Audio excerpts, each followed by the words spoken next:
Vamos a hablar del aparato locomotor. Para poder aprender la reumatología tenemos que hacer una revisión acerca de la anatomía, la histología, la fisiopatología de todos los órganos y sistemas que participan en esta ciencia. El aparato locomotor, llamado también sistema musculoesquelético, está compuesto por los huesos, los músculos y las articulaciones que junto con otros tejidos se interrelacionan entre sí y cumplen un conjunto de objetivos. El primero, permitir el movimiento y la relación del cuerpo humano con el medio exterior. El sostén y la protección de diferentes órganos que se encuentran dentro de estos tejidos. Participar en la homeostasis del medio interno, es decir, en el equilibrio hidromineral, puesto que dentro de los huesos, por ejemplo, se encuentran muchos minerales. La hematopoiesis, es decir, la formación de células inmunitarias que se producen, por ejemplo, en la médula ósea, o el almacenar la energía en forma de glucógeno en los músculos. Esta lámina nos muestra las partes del sistema locomotor. Aquí están los huesos en el lado derecho, los músculos representados en el lado izquierdo, las articulaciones, los tendones, los cartílagos, ¿no? Vamos a hablar de cada uno de ellos. Si hablamos ya del sistema óseo, dependiendo de qué función y qué forma tienen los huesos, pueden clasificarse en tres tipos. Los huesos largos o tubulares, que generalmente están en miembros superiores e inferiores, sirven de sostén. Los huesos cortos son huesos que se encuentran en zonas donde se requiere poco movimiento, pero mucha resistencia, como por ejemplo las vértebras o los huesos del carpo o del tarso. Los huesos anchos o planos generalmente protegen órganos delicados del cuerpo, como por ejemplo los huesos del cráneo, los omóplatos, la pelvis. Una lámina que nos está mostrando un hueso largo, podemos ver que tiene dos partes importantes. Uno es la diáfisis, donde el hueso en general es más compacto y está rodeando a la médula amarilla. La parte distal está formada por un hueso más esponjoso que contiene la médula roja y se llama epífisis. La unión entre la epífisis y la diáfisis se llama metáfisis, que no siempre se nota en el adulto. En esta lámina vemos un agrandamiento de un trozo de hueso y podemos ver los vasos sanguíneos en la parte del hueso esponjoso, ¿no? La formación trabecular, donde se distribuyen todos los vasos sanguíneos. A la derecha vemos las células que suelen formarse en la médula ósea, la célula madre sanguínea de la cual salen las otras células, diferenciándose en glóbulos rojos, glóbulos blancos o los megacariocitos que al final se convierten en plaquetas. Los componentes del tejido óseo y sus funciones. El tejido óseo se compone de un conjunto de células especializadas, ¿no? Y que están generalmente dispersas en una matriz extracelular muy rica en calcio. Las células son los osteoblastos, que son los que sintetizan la matriz ósea. Los osteocitos ya son osteoblastos maduros, capaces de sintetizar, por un lado, cuando son formativos, o de reabsorber, cuando son resortivos, la matriz ósea. Los osteoclastos son células encargadas de destruir la matriz ósea. Se encargan especialmente de la resorción ósea. Y bueno, tenemos la célula madre sanguínea, que es el origen de todas las células inmunitarias de la médula ósea, en la función que se llama hematopoiesis. Una lámina que nos está mostrando la estructura de un hueso, la lámina más externa es el periósteo y la lámina interna es el endostio. Este es un hueso compacto y está formado generalmente por unidades llamadas ostionas. Las ostionas tienen un canal central llamado canal de Havers, por eso este sistema se llama sistema haversiano, que está rodeado de capas concéntricas llamadas lamelas, ¿no? Lamelas cuando son pequeñas y las lamelas las que son más grandes. Podemos ver que los vasos sanguíneos están dentro de estos canales. Los canales longitudinales verticales son del canal de Havers y en cambio hay otros que son transversales, que son los vasos donde están los vasos sanguíneos, y los canales se llaman canales de Volkmann. Tenemos un agrandamiento de un trozo donde podemos ver un trozo de una ostiona.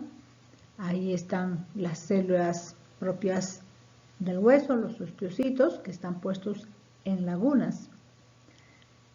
Aquí tenemos en la esquina inferior derecha un corte histológico donde se puede ver el canal de Havers, las lagunas donde se encuentran los osteocitos, las lamelas intersticiales. El tejido óseo esponjoso. El tejido óseo esponjoso, areolar o trabecular, como también se llama, es un poco diferente del tejido óseo compacto o cortical. Las fibras de colágeno y la matriz extracelular se encuentran calcificadas, pero en una forma desordenada, interrumpida, formando trabéculas que se disponen en forma irregular. Eso lo hace más poroso, más liviano y más vascularizado. Dentro de esos poros se ubican las cavidades trabeculares que contienen la médula ósea, donde se produce la hematopoiesis. La irrigación obviamente es a través de estas trabéculas. Veamos, aquí tenemos una diferencia entre el hueso cortical, más denso, y el hueso esponjoso, mucho más poroso.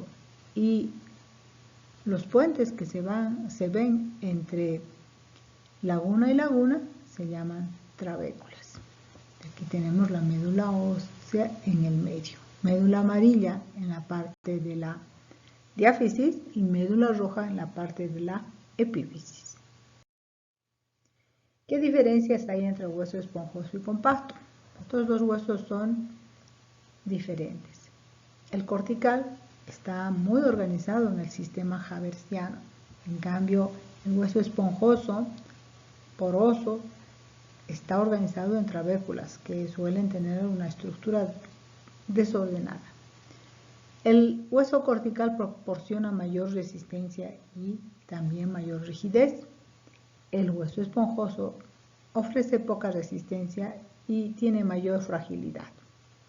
El hueso cortical en su mayor parte se encuentra en las diáfisis y el hueso esponjoso en su mayor parte se encuentra en las epífisis. El hueso cortical tiene una porosidad muy baja, 5 a 30%, a diferencia del hueso esponjoso cuya porosidad es del 30 al 90%. El hueso cortical es menos elástico y pesado y el hueso esponjoso es más elástico y liviano. El hueso cortical se encuentra en gran cantidad en huesos largos y el hueso esponjoso en gran cantidad en huesos cortos y planos. Como vemos, estos dos tipos de huesos son diferentes y también la patología que los afecta suele ser diferente. Esta diapositiva es para recalcar que el sistema óseo no es un sistema inmovible, todo lo contrario, es un tejido totalmente dinámico y sensible a la acción de varias hormonas en el cuerpo, como son la paratormona, la calcitonina, la vitamina D, y depende precisamente de la acción de otras glándulas, como la glándula paratiroides y la tiroides, que intervienen junto con el hueso en el equilibrio hidromineral del cuerpo. es decir, el intercambio de agua y minerales del hueso con el resto del organismo humano. En la formación del hueso y en su mantenimiento hay una serie de procesos constantes. Por un lado el hueso se forma y por otro lado se resorbe. Y estos dos mecanismos se producen secuencialmente todo el tiempo, en forma permanente. Para eso es importante la participación de receptores. Las células óseas tienen receptores de vitamina D, receptores de paratormona, de calcitonina. Participan también factores de estimulación que estimulan el crecimiento de las células, osteoblastos, osteocitos, osteoclastos, células progenitoras, interleuquinas que ayudan en el lenguaje intercelular, vitaminas que actúan como hormonas, como es la vitamina D. También en el hueso se sintetizan toda una serie de sustancias que participan en todo este mecanismo de equilibrio hidromineral, como ser el colágeno, como ser la fosfatasa alcalina, la osteocalcina, la osteonectina, la fosfatasa ácida, que ayuda en la resorción y la formación de cristales de minerales, de cristales de hidroxiapatita, que están formados principalmente de fósforo y calcio. La intención de hablar de todo esto es precisamente demostrar que en el hueso se producen toda una serie de reacciones bioquímicas, hormonales, que hacen de este sistema algo muy interesante.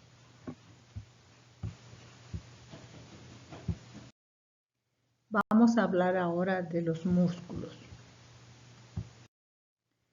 Los músculos están compuestos por un tejido elástico de propiedades únicas y estas propiedades se deben a un tipo específico de célula que son los miocitos, que van a formar las fibras musculares. Representan el 40 al 45% de la masa del cuerpo y están controladas por el sistema nervioso. El sistema nervioso, a través de impulsos eléctricos, ordena la contracción o la relajación del músculo. Estas actividades pueden ser voluntarias en los músculos estriados o pueden ser involuntarias o pasivas en los músculos que componen el corazón y las vísceras. ¿Qué características tienen los músculos? Pues los músculos tienen características muy especiales. La contractibilidad y extensibilidad permite que el músculo se estire, se contraiga para ejercer su función. La excitabilidad permite que el músculo responda a un estímulo nervioso y pueda contraerse. Y la elasticidad es su capacidad para recuperar su forma inicial después de haberse contraído y estar dispuesto para un nuevo trabajo. Existen tres tipos de músculo. El músculo esquelético es aquel que se encuentra en todo el cuerpo, rodeando todo el cuerpo, en los miembros superiores, inferiores, tórax, abdomen, a lo largo de la columna vertebral, en la cabeza, etc. El músculo liso es el que se encuentra formando parte de las paredes de las vísceras. Y el músculo cardíaco es el que se encuentra formando el músculo del corazón. Los músculos están formados por fascículos musculares. Cada músculo está rodeado de una membrana que se llama epimicio. Y cada fascículo muscular está separado uno de otro por otra membrana llamada perimicio. Finalmente, cada fascículo muscular está formado por células musculares, las miofibrillas, que a su vez están separadas entre sí por el endomisio. Si observamos esta lámina, veremos que está mostrando las diferencias entre músculo esquelético, liso y cardíaco. El músculo esquelético tiene una célula alargada, cilíndrica y multinucleada. En cambio, los otros dos músculos son uninucleadas. El control nervioso del músculo esquelético es voluntario. Viene después de una estimulación. En cambio, el músculo liso y el cardíaco están inervados por el sistema parasimpático y sus movimientos no suelen ser voluntarios. En esta lámina podemos ver de lo grande a lo pequeño. Cada músculo está formado por varios fascículos musculares. Cada fascículo por fibras musculares. Y cada fibra por miofibrillas. Y aquí podemos ver que el 40% del cuerpo en realidad es músculo esquelético. Y el otro 10% está representado por músculo liso y cardíaco. Y cada una de estas fibras está formada por unidades cada vez más pequeñas. Todas estas fibras están inervadas por una sola terminación nerviosa, que está localizada cerca del punto medio de la fibra. Si vemos más profundamente cada fibra muscular, veremos que cada célula o miofibrila en realidad se compone de sarcómeros, uno al lado del otro. Lo más importante de cada sarcómero son dos proteínas que se encargan de la contracción del músculo, que son el filamento de actina, que es el delgado, y el filamento de miosina, que es el grueso. En el momento de la contracción, el filamento de actina se desliza sobre el filamento de miosina. De esa manera se contrae el músculo. Para la relajación, los filamentos vuelven a su lugar original. Los músculos pueden variar según su forma. Pueden ser fusiformes, en forma de huso, como el que tenemos en el bíceps, o pueden ser planos, cuando son muy delgados, como la fascia lata. Pueden ser muy anchos, tipo abanico, como los pectorales, o pueden ser orbiculares, circulares, que son los que se encuentran en los ojos y en la boca rodeando un orificio, y los esfínteres, que son los que se contraen hacia adentro cerrando el orificio.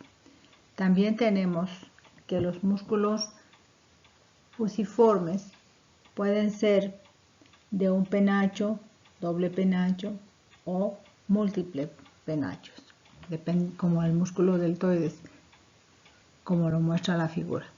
Según su función, los músculos también se clasifican en flexores, que son los que doblan la articulación, extensores son los que extienden la articulación. Abductores son aquellos que alejan del cuerpo un brazo, una pierna, por ejemplo, y los aductores son los que acercan. Pronadores son aquellos que giran hacia abajo y supinadores son los que giran hacia arriba. Según el tamaño también se pueden clasificar en músculo mayor, que es el más grande, y así reciben los músculos esa denominación, como el gluteus maximus o glúteo mayor. Músculo mediano, que es el intermedio de esa serie, ejemplo el gluteus medius. Músculo menor, que sería el más pequeño de esa serie, como el gluteus minimus o glúteo menor. También puede clasificarse en largo y corto. Largo, por ejemplo, los músculos que están en los muslos o en las piernas. Y corto, por ejemplo, los que se encuentran en la mano. Entonces, en la figura nos muestra un aductor largo a nivel del muslo y en cambio, en el ejemplo del corto nos muestra el aductor corto del pulgar. Sin embargo, el músculo no solamente sirve para moverse, sino que el músculo es una fuente de energía. Para poder moverse el músculo necesita bastante energía. Pero además, esa energía puede sacarla de sí mismo, puesto que el músculo es una fuente de energía y participa en la generación de adenina-trifosfato, que es la energía.